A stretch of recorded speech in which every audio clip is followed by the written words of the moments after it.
50 years ago, great American, in whose symbolic shadow we stand today,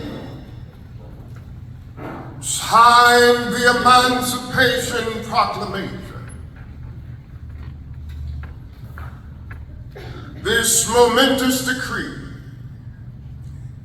came as a great beacon light of hope to the millions of Negro slaves that had been seared in the withering flames of injustice. It came as a joyous daybreak to end the long night of their captivity. But 100 years later, the Negro still is not free. 100 years later, the life of the Negro is still sadly crippled by the manacles of segregation and the chains of discrimination. 100 years later, the life of the Negro is still languished in the corners of American society, and he finds himself in exile in his own land. So we've come here today to dramatize a very shameful condition. In a sense, we've come to our nation's capital to cash a check. When the great architects of our republic signed and wrote the magnificent words of the Constitution and the Declaration of Independence, they were signing a promissory note to which every American was to fall at. This note was a promise that all men, yes, black men as well as white men, would be guaranteed the inalienable rights of life, liberty, and the pursuit of happiness. Oh, but it is obvious today that America has defaulted on its promissory note insofar as its citizens of color are concerned. Instead of honoring this sacred obligation, America is giving the Negro people a bad check, a check which has come back marked insufficient funds.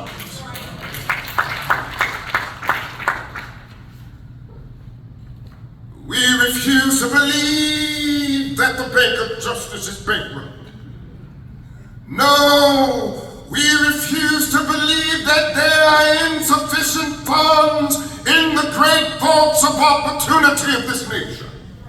So we come to cash a check that will give us upon demand the riches of freedom and the security of justice.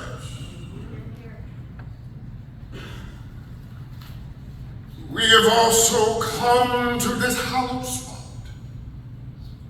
to remind America of the fierce urgency of now.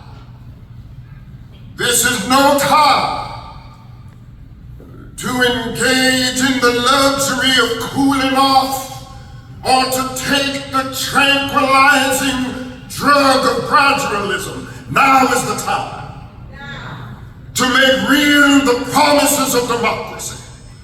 Now is the time to rise from the dark valleys of segregation to the sunlit path of racial justice.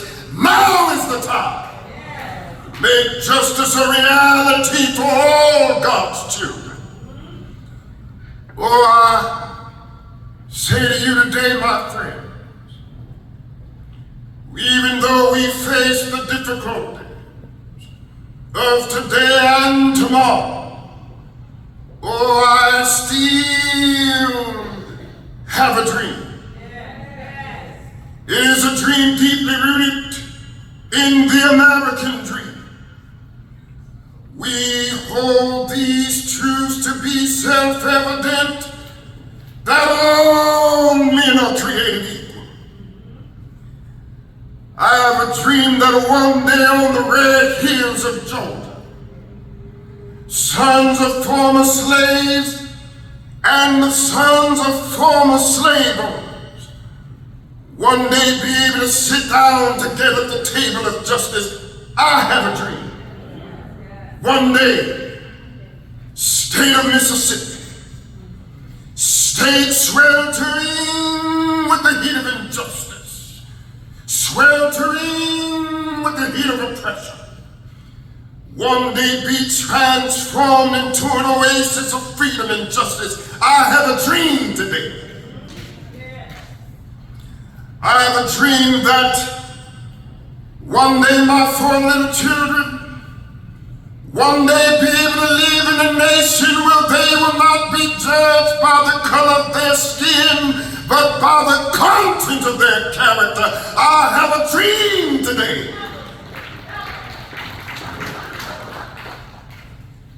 I have a dream that down in Alabama, with its vicious racist, with its governor having his lips dripping with the words of interposition and nullification. Right there in Alabama, little black boys and little black girls one day be able to join hands with little white boys and little white girls as sisters and brothers. I have a dream today. I have a dream that every valley will be exalted. Every hill and mountain will be made low, the rough places will be made plain, and the crooked places will be made straight, and the glory of the Lord shall be revealed, and all flesh shall see it together. This is our hope. This is the faith that I go back to the South with. With this faith, we will be able to hew out of the mountain of despair a stone of hope. With this faith, we will be able to work together, to pray together, to go to jail together, to struggle together, to stand up for freedom together, knowing that we will be free one day. This will be the day. This will be the day when we can sing with new meaning. My country, 'tis of thee, sweet land of liberty, of thee I see, land where my fathers died, land of the pilgrim's pride. From every mountainside let freedom ring. And if America's to be a great nation, this must become true. So let freedom ring. From the prodigious hilltops of New Hampshire, let freedom ring. From the mighty mountains of New York, let freedom ring. From the highland Alleghenies of Pennsylvania, let freedom ring. From the snow-covered Rockies of Colorado, let freedom ring. From the curvaceous slopes of California. Not only that, let freedom ring from Stone Mountain of Georgia. Let freedom ring from Lookout Mountain of Tennessee. Let freedom ring from every hill and molehill of Mississippi, from every mountainside, and when this happens, oh, and when we allow freedom to ring, when we let it ring from every village and every hamlet, from every state and every city, we will be able to speed up that day when all of God's children, black men and white men, Jews and Gentiles, Protestants and Catholics, will be able to join hands and singing words of the old Negro spiritual, free at last, free at last. Thank God Almighty, we are free at last.